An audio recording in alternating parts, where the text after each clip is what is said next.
So we've talked about powers with rational or fractional exponents when we only have a 1 in the numerator. Now what happens if we're dealing with one that has a fraction that doesn't have a numerator of 1? So in this case, in the basic example they're giving us, we have x to the power m over n. Well, that can be rewritten like this and this. But it's also important to know that there's two ways to do this, because you're going to have to decide what way's easier. So I could have it this way, and it's easier to write it, do x to the power of m, and then take the nth root of it. So we'll do a couple examples to see how they best work. Now, knowing what we have for a rule, I'm going to take this first example. So we have 0.01 to the power 3 over 2. Well,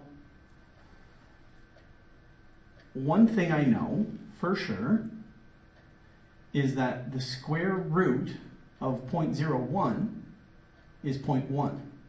So what I'm going to do is I'm going to take the square root of 0.01 and put it to the power 3.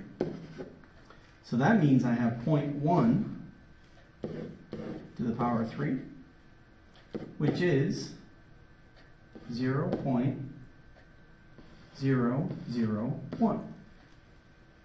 Final answer. Now, some people, and you know me, and I don't like using decimals. So the same question, 0.01 to the power 3 over 2. I know that this is 1 over 100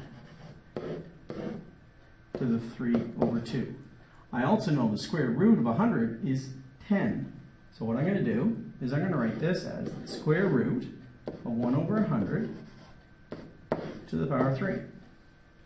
Which means I then have 1 over 10, because the square root of 1 is 1, the square root of 100 is 10, to the power of 3, which is 1 over 10 to the power of 3, which is 1,000.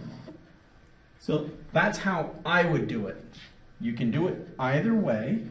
They both give you the same correct answer. That is equal to that. So they're both correct. Now, when I look at this before I start, do I know the third root of 27? Yep.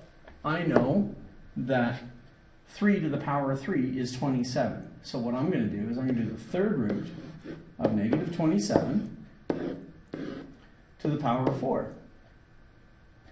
Well, what number multiplied by itself 3 times gives me negative 27? Negative 3 to the power of 4. So negative 3 to the power of 4 is going to be equal to positive 81. Most of these are pretty straightforward. How am I going to do the fourth one? C. Not the fourth one, the third one. C. I know the fourth root. Hopefully you do as well. The fourth root of 81 is going to be 3, which from this question, 3 to the power of 4 gave me 81, so that should help. So I'm going to do the fourth root of 81 to the power of 3. So I get 3 power of 3, which is equal to 27. Whew. The next question, how am I going to do this? I know that 0.75 is 3 over 4, so that works for me. 1.2 is 12 over 1.2 equals 12 over 10, which is 12 over 10, which is 6 over 5. So I have 3 over 4 to the power 6 over 5. I don't know the fifth root of either of those.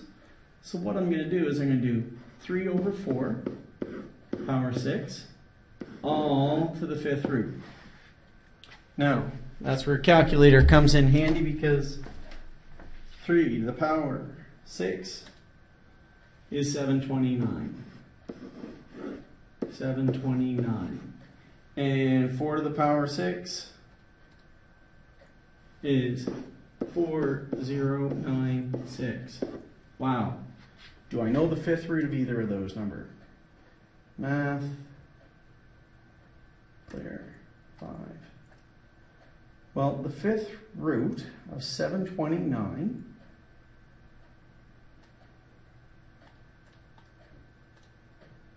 is an ugly number. The whole thing is an ugly number. So we're going to scratch that completely and just go into the calculator, go 0.75 to the power 1.2. 0.75 power 1.2 equals 0.71.